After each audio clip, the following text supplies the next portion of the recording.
প্রিয় ছাত্রছাত্রীরা, আজকে আমি তোমাদেরকে এই ভিডিওর মাধ্যমে ক্লাস 5-এর আমাদের পরিবেশের যে সমস্ত প্রশ্নগুলো দেওয়া আছে 2025 সালের রায়া মার্টিন প্রশ্নবিচিত্রাতে থার্ড সামেটিভের জন্য, অর্থাৎ তৃতীয় পর্যায়ক্রমে মূল্যায়নের জন্য স্কুল নম্বর 6 পেজ নম্বর 223, সেখানে যে সমস্ত প্রশ্নগুলো আছে সমস্ত প্রশ্নের উত্তর আমরা আলোচনা করবো আজকে এই ভিডিওর মাধ্যমে। তোমরা ভিডিওটা শুরু থেকে শেষ অবধি অবশ্যই দেখবে এবং চ্যানেলে যারা নতুন তারা অবশ্যই চ্যানেলটাকে সাবস্ক্রাইব করে রাখবে। এখনও যারা চ্যানেলটাকে সাবস্ক্রাইব করোনি তোমরা অবশ্যই চ্যানেলটাকে সাবস্ক্রাইব করে রাখবে, তাহলে পরবর্তী স্কুলগুলো প্রশ্ন তো তোমরা সেখান থেকে পেয়ে যাবে।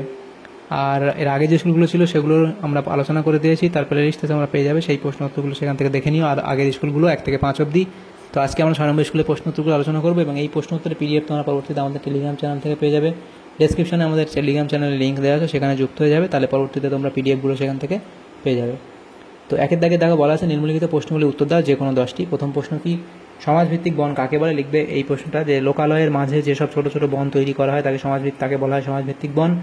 সুনামি কত সালে হয়েছিল? তাহলে সুনামি কত সালে হয়েছিল লিখবে 2004 সালে। এরপরে আছে আমাদের সকল শক্তির উৎস কি? আমাদের সকল শক্তির উৎস হচ্ছে সূর্য। তালপাতার লেখা বইগুলিকে কি বলে? পুঁথি বলা হয়। তালপাতা লেখা বইগুলিকে পুঁথি বলে। পরবর্তী প্রশ্ন, একটি অপ্রচলিত শক্তির উৎসের নাম কি? সৌরশক্তি। একটি অপ্রচলিত শক্তির উৎসের নাম হলো কি? সৌরশক্তি।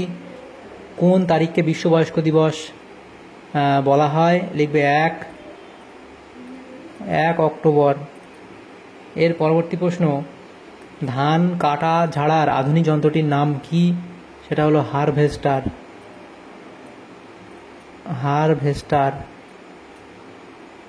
এরপরে আছে দেখো, আগেকার দিনে কীটনাশক হিসেবে কি ব্যবহার করা হতো? লিখবে নিম পাতা। এখানে লিখে দিই নিম পাতা। এরপরে আছে দেখো, আউশ ধান ও আমন ধানের মধ্যে একটি পার্থক্য লেখো। তাহলে আউশ ধান কি এবং আমন ধান কি তা উদাহরণ এবং এগুলো দেওয়া আছে, পার্থক্য লিখে দেবে। তুঁত গাছের চাষ কি জন্য করা হয়? তাহলে তুঁত গাছের চাষ কি জন্য করা হয়? রেশম কীট প্রতিপালনের জন্য।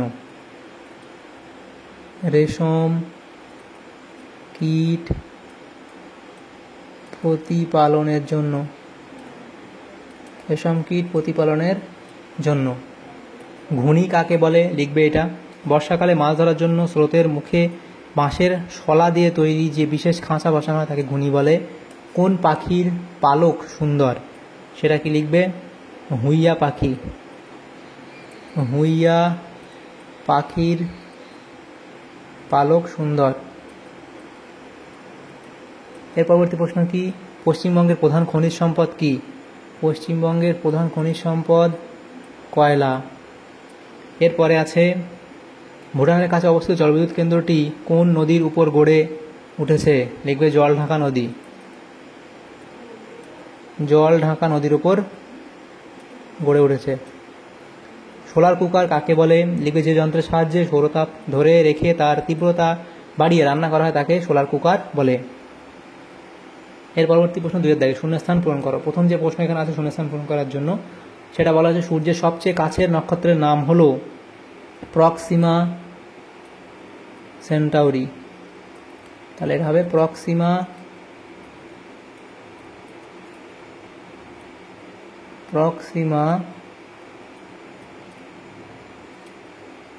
সেন্টাউরি। এর পরবর্তী প্রশ্ন, আয়লা ঘটেছিল ড্যাশ সালে?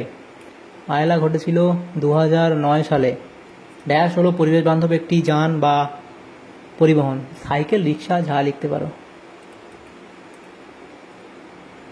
এর পরবর্তী প্রশ্ন কি আছে দেখো, ড্যাশ দেশে প্রথম কাগজ তৈরি করা হয়? চীন দেশে। রিক্সা ড্যাশ সালে কলকাতায় আসে? 1900 সালে কলকাতায় আসে। সঠিক উত্তরটি নির্বাচন করো। প্রথম প্রশ্ন, মাছের বাজারে গেলে কোন মাছটি আর সহজে চোখে পড়ে না? সেটা এখানে হবে ন্যাদোস মাছ, অপশান ডি, অপশান ঘ। বৃহস্পতির উপর যে ধূমকেতু এসে পড়েছিল তার নামকরণ করা হয় শ্যামুকার লেভি। পৃথিবীর ছায়া চাঁদের উপর পড়লে চন্দ্রগ্রহণ হয়। জীবাশ্ম জ্বালানি হলো কয়লা। বিষাক্ত গ্যাসটি হলো কার্বন মনোঅক্সাইড, অপশান ক। এর পরবর্তী 4-এর দাগে সত্য বা মিথ্যা নির্বাচন করো। প্রথম প্রশ্ন, বারুইপুরের পেয়ারা বিখ্যাত, এটা এখানে সত্য বলা হয়েছে।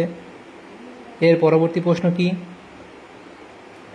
সূর্য থেকে পৃথিবীতে আলো আসতে সময় লাগে 10 মিনিট, এটা ভুল বলা হয়েছে। পরবর্তী প্রশ্ন, তিস্তা ও মহানন্দা নদীর পলি জমে তরাই অঞ্চলের মাটি উর্বর হয়ে গেছে, এটাও ঠিক বলা হয়েছে।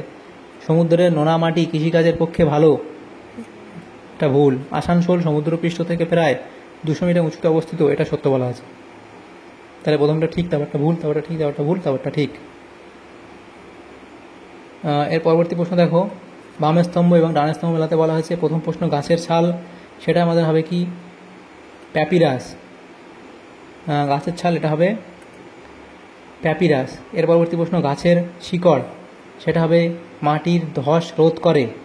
এরপরে যেটা আছে সেটা হলো কলকাতা, তাহলে কলকাতা এখানে হবে ট্রাম।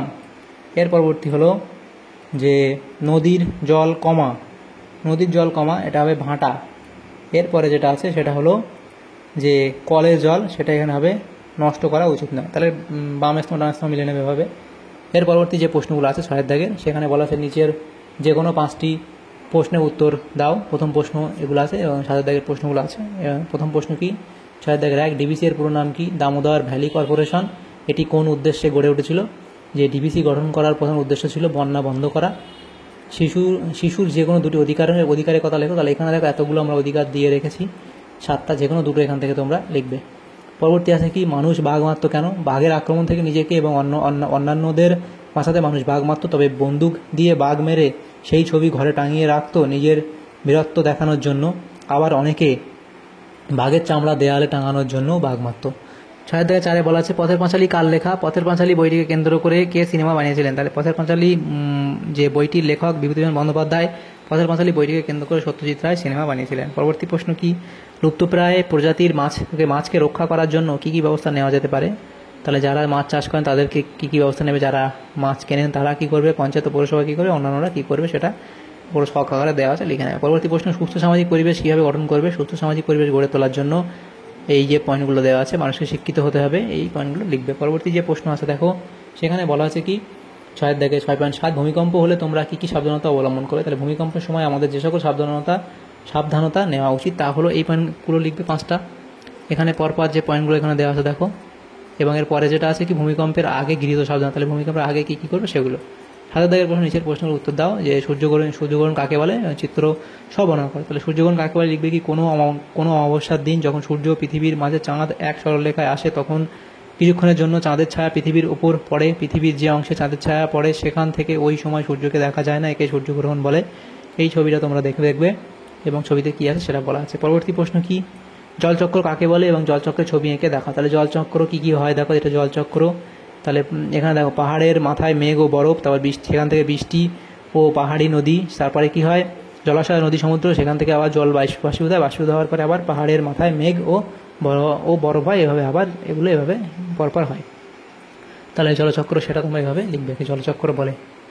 এর পরবর্তী 7.3, সেখানে বলা হয়েছে কি রাস্তা পারাপারের সময় আমরা কোন কোন নিয়ম মেনে রাস্তা পার করবো, সেই পয়েন্টগুলো এখানে তোমরা লিখবে, এইগুলো লিখবে। এবং দোকানে গিয়ে জিনিস কেনার সময় কী চিহ্ন দেখে সেটা কিনবে সেটা।